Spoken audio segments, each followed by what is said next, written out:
At ngayon naman para pag-usapan ng human rights situation sa conflict ngayon sa Zamboanga, makakasama natin ang Commission on Human Rights Chairperson na si Etta Rosales. Magandang umaga, Chair. Magandang umaga naman, JC. Yeah.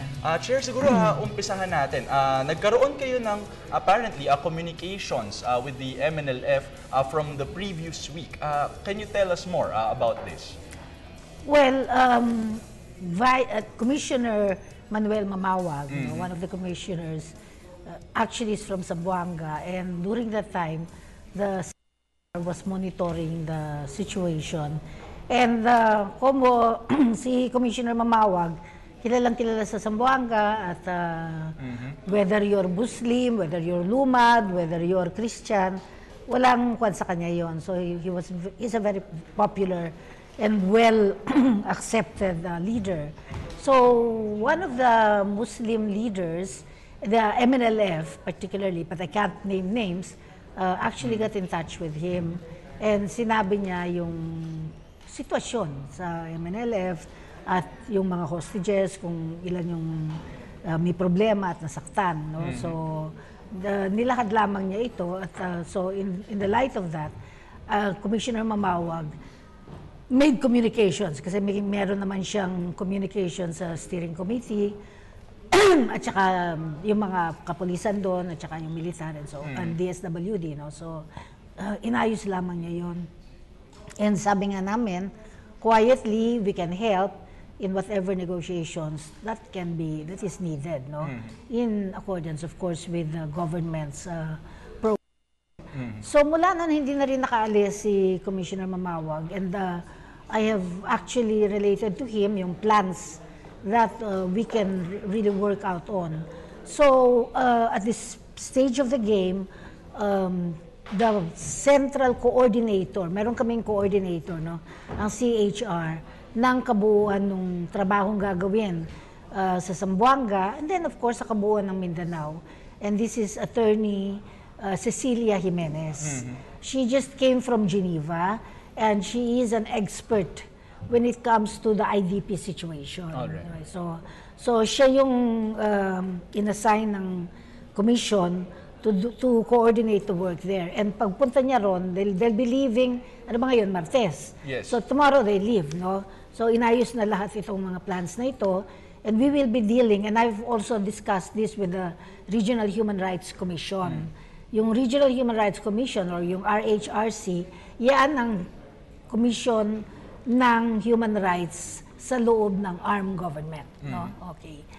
Actually, Chairperson, meron kaming reports na apparently meron pang threats daw na nilatag itong communication from the MNLF. Gaano katotoo ito and how did Commissioner Mamawag respond? Yung threats na yan are a continuing thing pa rin eh. Di ba? Hindi naman so far nawawala. I mean, may relative volatile ang situation sa ngayon. You can't really say that things are stabilizing and everything, no? In the first place, they started it off by just coming out in the open na ganon. So, yes, the threats could probably be still there and, you know, it's not over until it's over, eka nga, no? So, in that regard, we should always be made aware. But I think that the main thing that we should address is how we can put our act together. Walang dapat sumisegue dito, sumisegue dun sa kabila, di ba? Kailangan unified action. At kailangan nagkakasundo at maayos at malinaw kung ano yung programa. Ngayon, from the point of view of the Commission on Human Rights, malinaw ito because I've already texted sina Secretary Dinky Suliman na mga kaibigan ko naman back sa anti-dictatorship struggle, magkakasama din kami nila Ging Deles.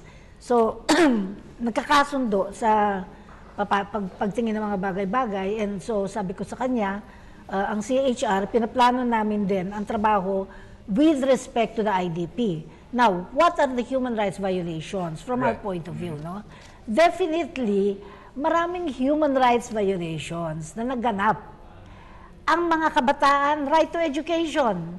Nakakapag-aral ba sila ngayon? Hindi. Nasa evacuation center sa mga bata, di ba? So, the rights of the child lamang, kung ang pag-uusapan mo, isa rin yung right to education, isa rin yung trauma ng mga bata. The children are still on the development stage, and when you are given a harsh environment like this, hindi nakakatulong ito sa development at self-worth at saka self-confidence ng mga kabataan. Yan, napakahalagang usapin yan. Yung impact at implications nitong nangyaring ito doon sa ating mga musmus na mga bata, no? So yun. Tapos yung psychological impact nito, yung right to education, then of course right to life. Namatay na sa mga civilian. Hindi ako nakakakuan, pero sa mga actually yung MNLF 71 according to AFP reports, 71 na raw namatay. What about the civilians? Ilan ang namatay sa kanila? Tapos yung militar about ilan? Mga 7 yata, 3 yung PNP or the other way around, no? So, mas maliit yun sa hanay ng gobyerno. But just the same, nakuha na yan, na apektado yung ating karapatan sa right to life. Actually, Chairperson, umaabot na halos ng 100, no? Yung napapatay na civilian dito sa conflict. Yun, tignan mo. Civilians? Yes, kasi hindi nila Chairperson, masyado yun sinusabi nila. So that's a big, that's a big number. And right to life is of course continually being endangered. Kasi outside of yung mga pinaslang at namatay, what about yung mga injured? Diba? So at some point, pwede silang gumaling o pwede silang kung mamamatay din ito. So andyan pa rin yung threat dun sa right to life. And then right to health. Marami nang nagkakaroon ng sakit, lalo na dun sa evacuation centers. And then health centers natin, ano ba yung clinics, ano ba yung mga doktor, nasan yung medicine, kayang-kaya ba ito in a situation where paralisado yung transportation, di ba? At saka nahihirapan. So yan ang mga pinaka-basic human rights. Right to survive, yung survival lang ng tao, at saka yung kalusugan niya, and so on. Tapos yung right to an adequate standard of living, right to adequate shelter, housing, may sinusunog yung mga bahay-bahay nila. So you can go on and on. Right. Outside of the human rights violations, gusto ko lang banggitin yung IHL, International Humanitarian Law. We have a law, Republic Act 9851, that is domestic law ito, that reflects, no, nasasalamin ito ang right to, yung mga pagpapaslang, yung bawal na dapat ginagawa ng mga agents of the state, pero kasama rito ang non-state agents. Kaya kasama rin dyan yung MNLF. Di ba? They are also accountable dito. And of course, yung usapin diyan, dapat for investigation and charges that can be filed, alam ba nila kung sino yung kanilang, ang IHL kasi, sinasabi nito, bawal na bumaril pag hindi mo natitiyak na yung babarilin mo, kalaban. Kung combatant. Kung combatant. Di ba? Kung combatant siya o non-combatant. Yun na lamang sinasabi natin na 100 civilians namatay. Ano na yung problema mo ron? Di ba? Yung mga ganyang klaseng usapin. Tapos, pagkasugatan, hindi mo dapat binabaril. So, maraming implications ito dun sa IHL law. At saka pagka-neutral, katulad nung ICRC, yung Red Cross, katulad ng media, mga neutral yan Hindi mo dapat tapunan ng mortars. Di ba? Yun yung mga balita that came out earlier on, na nasaktan sila kasi may mga mortars, tsaka may mga shelling. Galing ba yan sa military ka namin ganon? Hindi raw galing dun sa kabila. Alright. Chairperson, ngayon, paano kaya ito mapoprosecute kung meron yung ganitong human rights violations? How are you going to enforce what you're saying, international humanitarian law or RA 9851? Well, we have to organize. The first things first, no? Ang number one dyan, safety, kaligtasan ng sibilyan. Yan muna. Sa akin, yan at yan muna. At yung mga internally displaced persons, IDPs, yan na muna ang aasikasuhin. So, para sa CHR, ang dapat ginagawa nito, at yung may team na rin, actually, nagsimula na sila, pero we're bolstering it, kukunin namin ng Region 9, outside of Region 9, Region 10, at saka Region 12. Yan dalawang opisinang yan, isasama namin sa Region 9 para ma-bolster yung efforts towards yung documenting yung internally displaced persons. Alright. No, sa mga evacuation centers. Okay, so that's one in cooperation. But at the same time, the CHR is in close contact with the security sector. Alright. This is the military at saka itong police through their human rights offices, national level. Kasi ganyan na kami. We have what is known as the Labresa Memorandum of Agreement Declaration. No? At dito, pumapasok yung programa of cooperation and collaboration with the military and the police regarding that. So, na kami, we are busy monitoring and we will start making, after our documentation, doon na papasukin na rin yung sino nga ba yung dapat sinacharge. Alright. At Chair, we really hope we had more time to discuss this, but meron din tayong announcements as far as I know, dahil nga malapit na ang ating anniversary ng martial law, 41st anniversary. Ano itong mga gagawin ng CHR?